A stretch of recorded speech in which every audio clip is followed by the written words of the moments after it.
नमस्कार बच्चों, खेस इस कहानी में फिर से एक बार आपका स्वागत है।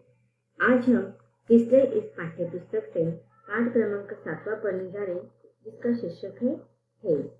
हेस इस कहानी का ये सेशन क्रमांक 4 है। अब तक हमने कहानी में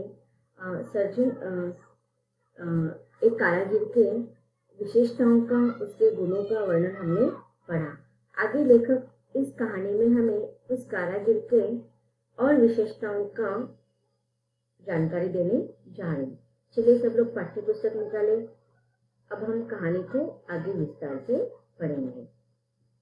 अब तक हमने कहानी में पढ़ा था कि लेखक की जो छोटी बहन है मानू दीदी, वो ससुराल में उसकी विदाई होने वाली थी और ससुराल वालों ने अन्य चीजों के बदले में लेखक के माँ से सिरचन के द्वारा बनाई गई कुछ चीजों की मांग की थी। तो इसे हमें पता चलता है कि सिरचन जो भी कार्य कर रहा था, जो भी कारागिर के रूप में जो भी वस्तुएं बना रही थी, उसे अन्य गांव में बहुत ही ज्यादा महत्व दिया जाता था। और सिरचन को भी इस बात का अंदाजा था कि उसके द्वारा जो बनाई गई वस्तु की कलाकृति जो थी वह लोगों के द्वारा महत्वपूर्ण मानी जा रही है, और इसीलिए वह अपने काम के प्रति बहुत स्नेह रखता था, प्यार से उसे बनाता था। लेकिन उसके काम के प्रति या उसके काम के प्रति कोई भी जब लोग अपशब्द बोलते थे तो उसे बहुत बुरा लगता था, तो वह काम आधा अधूरा छोड़कर वहां पर चला जाता था या लोगों को व्यंग्य भरी बातें सुनाकर वहां से चला जाता था। तो इसे उसके अंदर के स्वाभिमान का भी हमें पता चलता है। जब कोई भी उसके काम के प्रति कोई भी संदेह लेता था तो वह उनको सुनाकर चला जाता था। अब वही बात लेखक के घर में भी होती है कि जब लेखक के घर में वह कारीगर के रूप में आता है और लेखक के मझली भाभी और चाचे के द्वारा जब अपशब्द या बुरी बातें उसे कही जाती है तो इसे उसके हृदय को, उसके मन को ठेस पहुंचती है, और इसी कारण वह जो भी चीजें बना रहे थे वह अधूरा कार्य छोड़कर वहां से चला आता है। इस बात से मानू दीदी थोड़ी नाराज होती है, क्योंकि उसे केवल सिरचन के द्वारा बनाए हुए ही वस्तुएं चाहिए थी, क्योंकि उसे पता था कि जब शादी के बाद उसके द्वारा दी गई वस्तुएं वह अपने ससुराल में लेकर गई थी, तो उसके ससुराल वालों ने उनकी उस चीजों की, उन वस्तुओं की बहुत ही प्रशंसा की थी, और इस बात से थोड़ी वो नाराज हो जाती है मानू दीदी। और इसी कारण लेखक उसे मनाने के लिए, सिरचन को मनाने के लिए उसके घर पर चला जाता है। तो वह देखता है लेखक की एक फटी हुई शीतल पाटी पर वो लेटकर कुछ सोच रहा है, और जब सिरचन लेखक को देखता है तो वह उसे माफी मांगता है, कान पकड़ता है और कहता है कि नहीं, अब वह किसी भी प्रकार से मानने वाला नहीं है। मोहर छापवाली धोती लेकर वह क्या करेगा, क्योंकि उसे पहनने के लिए उसकी पत्नी नहीं है, ना उसके बाल बच्चे हैं। अब देखिए यहाँ पर वो थोड़ा भावुक भी हो जाता है। वह कहता है कि अगर उसकी पत्नी जिंदा होती तो आज उसकी यह दुर्दशा होती क्या। अब उस समय वह उसकी पत्नी के द्वारा बनाई हुई जो शीतल पाटी थी, जो उसकी पत्नी ने बुनी हुई थी, उसकी कसम खाकर वह कहता है कि नहीं, अब वह काम नहीं करेगा। अब देखिए यहाँ पर हमें पता चलता है कि सच में सिरचन जैसे कारागिर जो स्वाभिमानी होते हैं, स्वामी प्रिय होते हैं, आत्मप्रिय होते हैं, उसके लोगों के द्वारा ठुकराने पर भी वह किस प्रकार से अपना आत्मसम्मान बनाकर रखते हैं। लेकिन जब उनके आत्मसम्मान की बात आती है तो इस प्रकार से वे व्यवहार कहते कि सच में उसके हृदय को ठेस पहुंची थी, और इसीलिए उसका सबसे प्रिय जो काम था वह उसे छोड़ने के लिए तैयार हो जाता है। कि वह कहता है कि इसके बाद वह अभी कभी भी यह काम नहीं करेगा। गांव भर में तो हमेशा उसके कभी भी कोई भी व्यक्ति और लोगों ने उसके कार्य की कदर नहीं की थी। अब केवल मात्र लेखक के घर के द्वारा ही उसकी कदर की जाती थी, लेकिन आज भी उसके साथ जो व्यवहार हुआ था उसे उसके दिल पर चोट पहुंची थी, ठेस पहुंची थी। अब देखिए अब हम जब कहानी यहाँ पर पढ़ रहे हैं तो इस कहानी का जो अंत है, अब शीर्षक के आधार पर आज हम पढ़ रहे कहानी का जो शीर्षक है वो ठेस है। तो यहाँ पर हमें पता चलता है कि इस कहानी का शीर्षक क्यों यह ठेस रखा गया है, क्योंकि कलाकार के दिल को ठेस पहुंची थी और इसी कारण उसने अपना यह काम छोड़ दिया था। और अब देखिए हमने कहानी की शुरुआत में जो पहला परिच्छेद पढ़ा था उसमें कि वो मजदूरी करने के लिए जाता था, लेकिन वो कार्य उसे नहीं आता था तो लोग उसको कामचोर, बेकार, बीमार, किसी भी प्रकार का बातें उसे कहते थे। तो उसका काम क्या था, वास्तविक काम क्या था कि कारागिर था, लेकिन आज उसने कारागिर का काम छोड़ दिया था और उसका कारण यहाँ पर हमें अब इस कहानी के अंत में पता चलता है। अब देखिए अगर शीर्षक के आधार पर देखा जाए तो यहाँ पर कहानी खत्म हो जाती थी, लेकिन लेखक ने यहाँ पर कहानी खत्म नहीं की है, इसके आगे भी कहानी रखी है। तो इससे हमें पता चल रहा है कि लेखक को और भी उसके अंदर की बातें हमें बतानी है। अब तक हमें उसके अंदर के स्वाभिमान, आत्मसम्मान, यह बातें पता चल चुकी है कि जिसके कारण उसके हृदय पर जो ठेस पहुंचे, इसके कारण वह अपना सबसे प्रिय काम छोड़ रहा है, जिसके आधार पर वह अपना जीवन व्यापन कर रहा था। अब आगे लेखक कहानी में और हमें क्या बातें बताना चाहते, इसको हम पढ़ेंगे। अगर आपको प्रश्न पूछा जा सकता है कि आपकी कहानी का अंत कहाँ हो सकता था, तो आप देखिए यह जो परिच्छेद है यहाँ पर आपका हमारी इस कहानी का अंत हो सकता था शीर्षक के आधार पर। अब कहानी को आगे हम पढ़ते हैं और समझते हैं। बड़ी भाभी अधूरी चिक में रंगीन चीट का झालर लगाने लगी। यह भी बेजा नहीं दिखाई पड़ता, क्यों मानो। अब देखिए यहाँ पर बड़ी भाभी की जो अधूरा चिक बनाया गया था सिरचन के द्वारा, उसने झालर लगाने की कोशिश करी। मानो कुछ नहीं बोले बेचारे, किंतु मैं चुप नहीं रह सका। चाची और मझली भाभी की नजर न लग जाए इसमें भी। अब देखिए यह मझली भाभी और चाची के कारण ही हुआ था और इसलिए लेखक को बुरा लगा, क्यों, क्योंकि मानू दीदी को भी थोड़ी वो नाराज हो गई थी और उसका मुंह थोड़ा कुछ नहीं बोल पा रही थी और इसी कारण लेखक को भी गुस्सा आ रहा था मझली भाभी और चाची के ऊपर। मानू को ससुराल पहुंचाने में ही जा रहा था।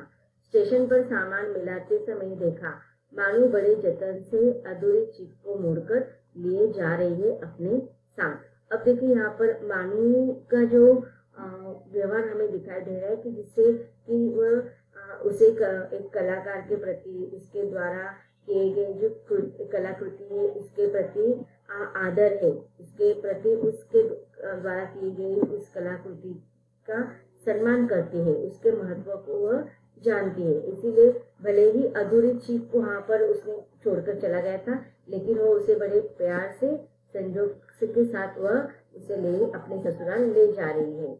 मन ही मन सिरचन पर गुस्सा आया। अब देखिए लेखक को मानू दीदी की इस मानसिक स्थिति को देखकर थोड़ा सिरचन के ऊपर गुस्सा आ रहा था, क्रोध आ रहा था। चाची के सुर में सुर मिलाकर कोसने को जीवा कामचोर चटो। गाड़ी आई, सामान चढ़ाकर मैं दरवाजा बंद कर रहा था कि प्लेटफॉर्म पर दौड़ते हुए सिरचन पर नजर पड़ी।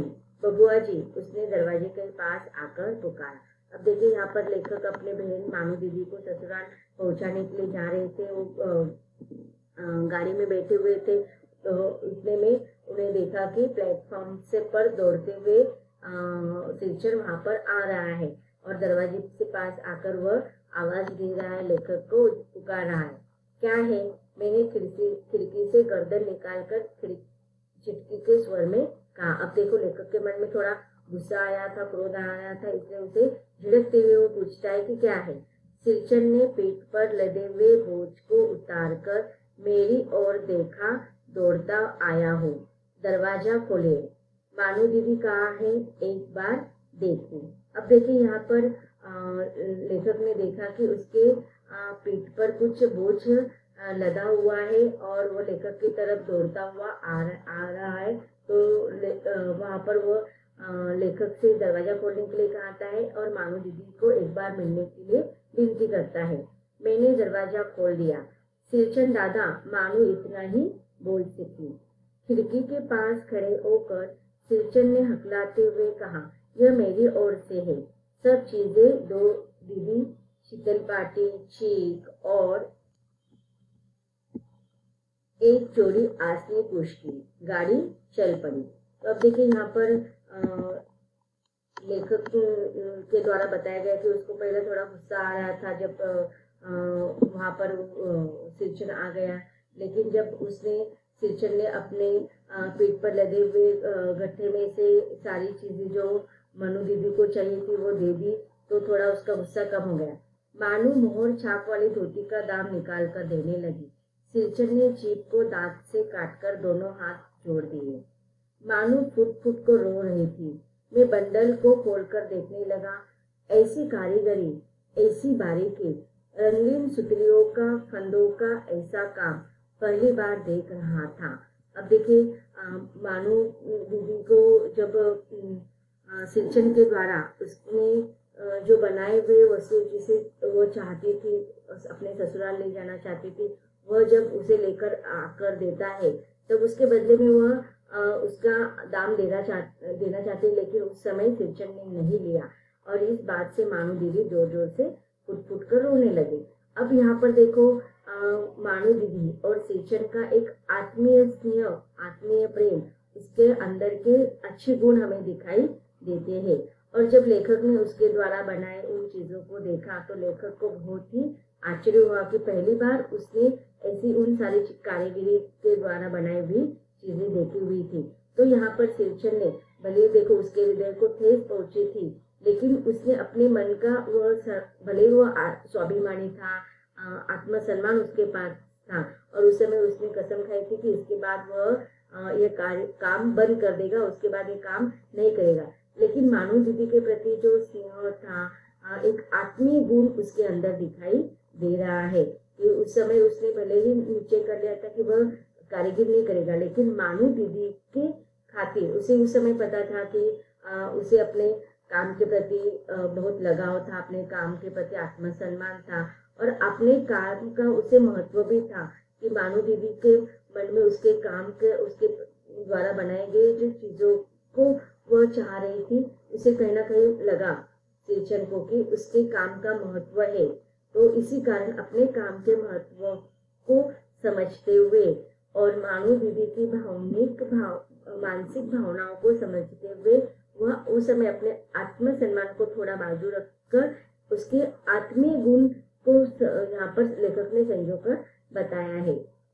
तो इस प्रकार भले ही उसने उस समय उसके हृदय को ठेस पहुंची थी, केवल मात्र मानू दीदी की खातिर वह चीजें बनाता है और ऐसी कारीगर बनाता है कि वह सामने वाला व्यक्ति देखते ही बन जाता है। इसके बाद उसने भले ही कभी भी यह कार्य छोड़ दिया होगा, कभी भी नई चीजें उसने नहीं बनाई होगी, लेकिन एक कारीगर के हृदय पर जब ठेस पहुंचती है वह अलग बात है। और उसके आत्मीय गुण कि कोई अगर अपने हमें सामने से प्यार दे रहा है, स्नेह दे रहा है, तो उसके बदले में उसको वह महत्व देता है और उस महत्व के बदले में वह मनचाहे चीजें उसे देना चाहता है। तो उस समय वो अपना आत्मसम्मान बाजू में रख रहा है और सामने वाले व्यक्ति के हृदय को वह टटोल कर उस चीज को भी महत्व दे रहा है। तो दो बातें हमें यहाँ पर पता चल रहा है, एक तो स्वाभिमान, आत्मसम्मान और आत्मीय गुण, यह सब सिरचन के अंदर है। इसीलिए कहानी का अंत उस पैराग्राफ पर नहीं किया जहाँ पर